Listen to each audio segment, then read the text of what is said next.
that fear is just not a good enough reason to stay stuck. Sometimes I'm really scared to make a change. I don't want to go into the unknown. What's over there?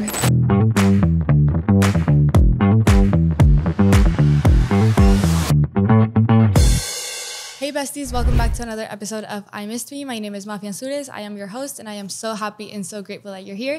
Today I have Cii Cii with me. I'm so excited because Cii Cii is a life and energy coach. She is best known among her millions of followers as a content creator and podcast host of That Bitch Is Positive podcast. She made it her mission to share relatable content on social media to help people reclaim their power and has since reached millions across all of her platforms. That's so admirable. Congratulations. Yeah.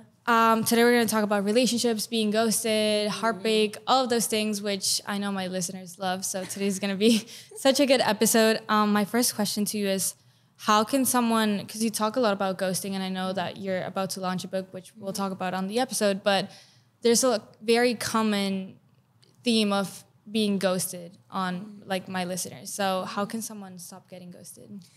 I love talking about ghosting because we have this urge to try to control the other person, the person we're dating. We want so badly to force them to stay in our life, but we have to remember that it's frequency over force. You don't have to make yourself frustrated. You don't have to give yourself anxiety. You don't have to force people to stay in your life. Ghosting actually has nothing to do with the other person. It has to do with us, how we're broadcasting our energy, how we're holding ourselves, and what we're allowing people to do onto us. The moral of the story for ghosting, if you ghost yourself, other people are going to ghost you too. So if you ghost your wants, your needs, your desires, you don't speak up for yourself, other people are literally, they don't know that they're doing this, but subconsciously they see, oh, if that person doesn't care about themselves and it's so easy to walk all over them, I'm going to walk so far over them that I'm going to go in the complete opposite direction and leave their life. So it's not about, I have to worry about the people in my life and I have to try to tie them down. You have so much more power, so much more power. You're just not using it in the way that's conducive to your desires, but it's there, it exists. So if you can literally make a contract with yourself and say, I, write your name, will no longer ghost my wants. I'm not going to ghost my needs. I'm not going to ghost what truly matters to me. Also values, if you meet someone and you like them, but you know they're not looking for a relationship, they don't want anything serious, you cannot be ghosting your values because you kind of like this person. Because what happens is they're not even playing us. We're playing ourselves now. Because we knew. We knew, but we're like, maybe I can convince them. No. Frequency over force. Hold yourself how you want to be treated. Do not forget that you exist. Speak up for your needs. And people respect that. They actually get influenced by it and inspired. Do you have like a personal story as to like why you started talking about these topics? Like what inspired you to? I went through a breakup and I could not understand how all these people around me were going through breakups and then they were fine a little bit later. I went to therapists, shamans, Reiki healers, and I was so focused on finding an answer in the world out there. And I realized the answer was within me. I was pedestaling other people. I was people pleasing. I had codependent issues, anxious attachment. If I wanted to feel better, I had to take accountability over what I was allowing, what I was doing. And this breakup caused me to read a book called The Power of Now. That's my favorite book ever. Oh I God, read it. I read it like every 2 months whenever. My God. And I always talk about it. That people know. It's anyone listening. Definitely it is very life changing. Yes, and that was the first time just something within me said, there's more to life than this. And I gotta take my power back. I gotta take control over what I'm doing. And that was a long relationship. It did feel like he ghosted me at the end because he cut us off. We were toxic at that point. But I started talking about it on TikTok and I realized I'm not the only one. For sure. I'm going to dive in. I want to have energetic excellence. I just want to get what it is I want. Like, why get mad when you can get everything? And that's really what started this. I love that. What do you think about when it comes to closure? Because a lot of people struggle with moving on because they don't have closure and they seek for it and they feel like they need it to move on. What's your take on closure? First, I would ask myself, is it closure that I really want, or am I trying to get back into or just more connection? Yeah. Yeah, am I trying to get back into the relationship? Am I actually trying to open something? Because I think a lot of the time we don't want closure. We want another chance. So first, check in with your intentions. Secondly, if this person could give you closure, don't you think they would have done it already? Like, if they really had the capacity to give you what you want, meet your needs, they would have done it already. I always think of a cat. I don't ask cats to bark. They can't. They meow. So we can't be asking people to do things they're simply not capable of. It has nothing to do with your worth. It has nothing to do with your value. It has to do with their lack of capability. I also think I do a lot of energy work.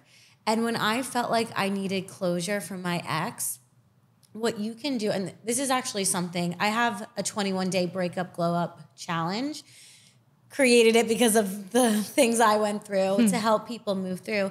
And one of the days I actually walk whoever takes it through a meditation where you reconnect with your ex's higher self and you get the closure from them. Because the person on earth, while they have maybe some level of wisdom, they don't have the thing you're looking for, and that's why you're still looking for it. Right.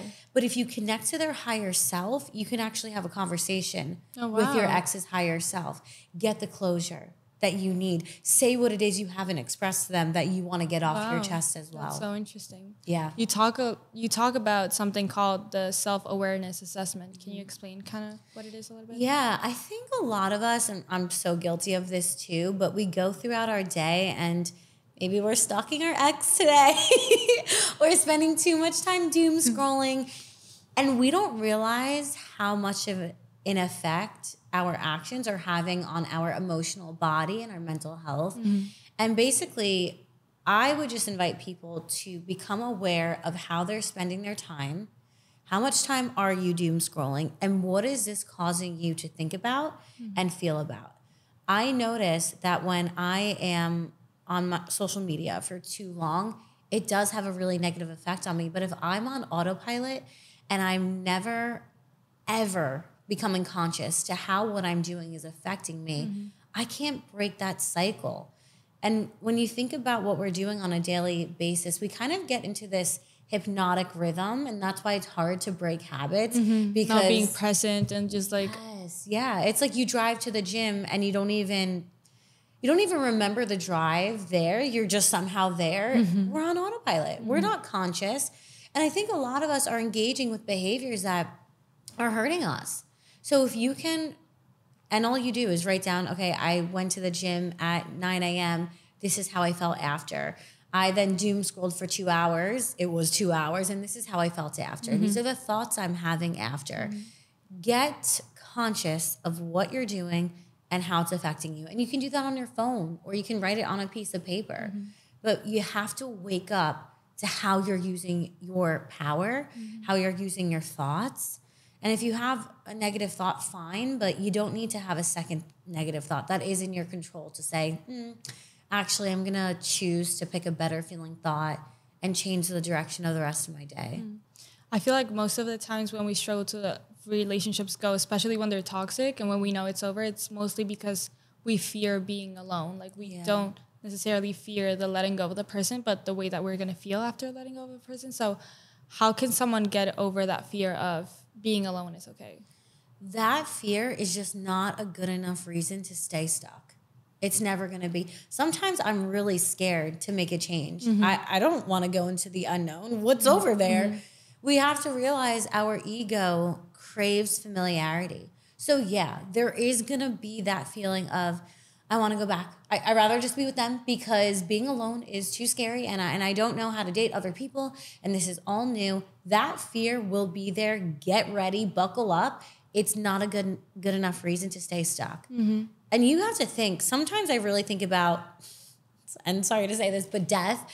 Like one day we're all going to be dead. Do you really want to spend the little time that we have here in a relationship that you actually hate, that isn't fulfilling, that you're bored and miserable? It's not worth it. I think there's something to be said in, if you're not there just yet, start working on your faith muscles.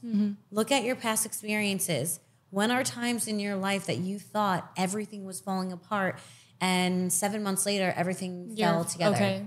Yeah, make a list. I love writing things down. Make a list of every time that you thought it was terrible and look at this and say, damn, maybe I don't know it all. And loneliness, by the way, I think is really interesting because I know for me, I've been in a room filled with people and I felt completely alone. But there are times when I'm physically alone and I feel completely fulfilled. Yeah.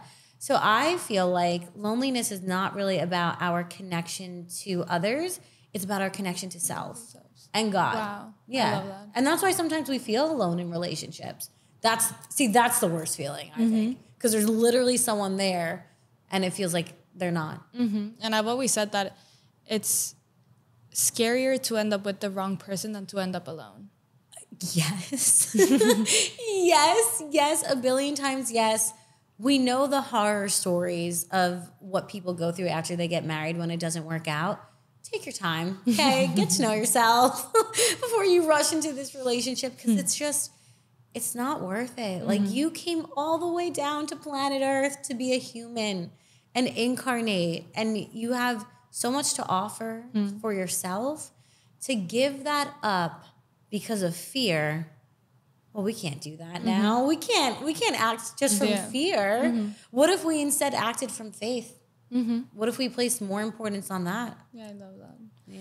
What shifts can someone start making in order to start attracting different relationships? Because I feel like it's a very common thing also with people that listen to the podcast is like, I just ended a toxic relationship, but I keep repeating this pattern of attracting the same type of people. And sometimes it's just the universe telling you, like, you have to work on a certain trauma that you have, and this is why I'm sending you the same type of people. So what are those shifts that people can start making? I like to look at the root because for everything in this 3D world, and 3D world is just the world we experience, everything in this 3D world has an energetic root. So if you keep attracting same types of people, jobs, circumstance, emotional outcome, there's some energetic root that's still within you that's got to go. And we have to pluck the root like we would pluck a hair. When it comes to relationships specifically, what happens is our trauma becomes our type. And then we go for the same type of person with a different face. When we're growing up and we're babies, we get all this attention. Everyone's oohing and ahhing at us. They love us. And this is something I talk about in my book. We create something I call an attachment map where we learn a subconscious template on how to connect with others. Because eventually, as we go from that baby and everyone's oohing and ahhing at us, we start to turn into a toddler and we don't get the same attention anymore. And suddenly, we're fighting for that attention because we know mom and or dad has to fulfill our needs. Mom or dad has to have a roof over our head and put food on the table. Because we know that, we're so smart, we know we have to survive, we will manipulate ourselves in order to get love from, usually we crave love from one of our caregivers. So let's just say I crave love from my mother who's working a lot. She's very emotionally distant, maybe physically there, but I can't connect to her. I will learn, my attachment map will be, I have to manipulate myself to get others to like me. Love is not something that is just given out. It's something I have to work earn. For. Yes. I have to pedestal my mom. And also, even when she does get closer to me, that's not safe because there's going to be a time where she gets distance again. So what we do is, we age physically, but emotionally, that attachment map, that subconscious template, still in us. So as we're an adult and we're dating, we'll think, I couldn't master that dynamic with my mom, but you know what? I'm going to prove to my ego that I can master it now with more autonomy and power. And I'm an adult now in an adult world. So I'm going to get it right this time. So we have this pull. And this is so real. There will be 100 men in a bar. You will be pulled towards the one that energetically reminds you of your mom. And you'll know this because we are constantly exchanging energetic files with the people that we're around.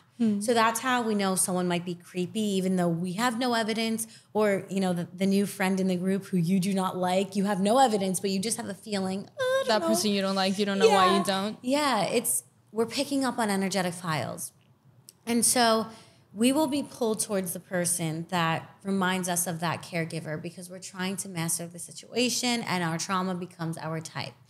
So if we can understand, it's really not about this dude. It's about the dynamic the dude gives us. That depedestals them right away because they're no longer like, of so it's much not about importance. the person. Yeah, it's about you actually. It's still and will always be about you and what you are moving towards because what you think you need to fix. So instead of going for chemistry, and what is chemistry but this chemical cocktail where we're like, oh my God, I love you, I need you, I don't know you. Instead of going for that, try something else and look for a cosmic connection. That's what I call it instead. And that's just when you meet someone, you actually feel, instead of obsessed with them, you feel safe with them. Like, this feels like I've known this person forever. I'm not like freaking out, but it feels good to be around them. If you can look for a cosmic connection, safety, instead of feeling this chemistry, that's going to help you break the pattern. Also, you're depedestaling them because you understand the root. And thirdly, if you can make what you value your North Star instead of just looking for the hottest person ever, it will help you. They can still be really hot, but what do you value? Like, what do you want in a relationship? Have you ever even asked yourself what you want? Or do you only perceive yourself through the eyes of the men you're dating because you're so consumed with proving yourself? So what do you value? Do you want someone who is a protector and a provider? Do you want someone who feels like your best friend? Do you want someone who will go to the gym with you or make tacos with you? Like, what do you want? I'm going to say it again, but write it down. Get clear about it. Right. And make that what you're moving towards. You got to give your mind something to move towards. It can't just be all the trauma of your past. Right. And also really ask yourself if the person that you're with right now would give you all of those things. Yeah.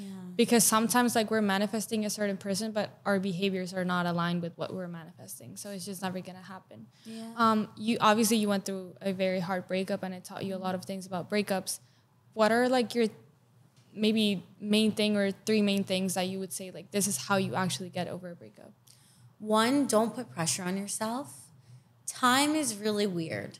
And I think a lot of people say time heals all wounds. I don't believe that. I don't believe that either. I think it's what you do with the time. I've always said that too. Yeah, because if I'm going to the gym every day, but I'm eating like a box of donuts, and I say, well, I went to the gym for 3 months, but well, if I was eating donuts the whole time, that doesn't matter. Yeah. So use the time instead of allowing it to use you. And this would bring me to point 2 is use the space they left you with and create beauty. There's going to be a lot of emotions running through your body, but emotions are just energy in motion. Instead of allowing the emotions to drag you down, create. Because emotions don't want to stay in your body. We can really only feel an emotion for like about 45 minutes. And then it might turn into something else and then come back later, but about 45 minutes. If you can say, what do I want to create? What's something I used to love to do as a kid or something I might want to get into, and start using that energy, transmute it from sadness, anger, misery, grief into creative energy. Because you have the power to do that.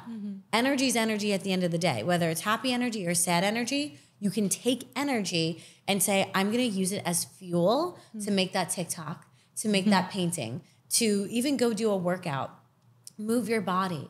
The emotions don't want to stay with you. They're moving through you. So if you can get some sort of channel to put the emotions in, it's going to help you. That's actually why I got onto TikTok. Because every night I feared the night because for whatever reason, the nights were the hardest. Emotions always hit one. Yeah, you just start reminiscing and the nostalgia. And also this is the time I'd be cuddling with my person. And so every night I would get onto TikTok because I knew I needed to get the energy out. And the way I could do that and refocus on myself is by creating. The third thing I would say is, because there's so much change happening during a breakup, which is a beautiful opportunity to level up your life, because change is nature's way of disrupting so you can get what you want. You know, you're asking for more, now you're going to get more. And some things have to go. Love that. Yeah, it's beautiful, it's heartbreaking, and it's beautiful though. But when you're going through this, the third thing I would say is try to keep up with something that is familiar. you want to have one foot in the unknown because we have to be changing in order to be happy. If we wore the same thing every day, ate the same food every day, have the same combo every day, we would get bored. We actually need change. We actually, on many levels, want change. Sometimes the change comes with emotions that we're like, don't love that. But we do want change. So one foot will be in change and trying new things and learning a new hobby or something like that. But also try to keep one foot in the familiar. What's something that you do on a daily basis that makes you feel grounded and good? Maybe it's going for a walk. Maybe it's cooking a healthy meal. And also don't depend that on someone else. Yeah, because if your person was your safety, maybe you have to ask yourself, well, how can I create that safety for myself? And you can create certainty in your life by having a habit that you just do every day that's healthy for you. And that's what I would recommend. Cii Cii, thank you so much for today's conversation. Such an amazing episode. To close it off, I want to ask you a question that I ask everybody that comes on I Miss Me, and that is, what does healing mean to you? That's a good question. I think healing just means to be human, honestly, because what are any of us doing but trying our best?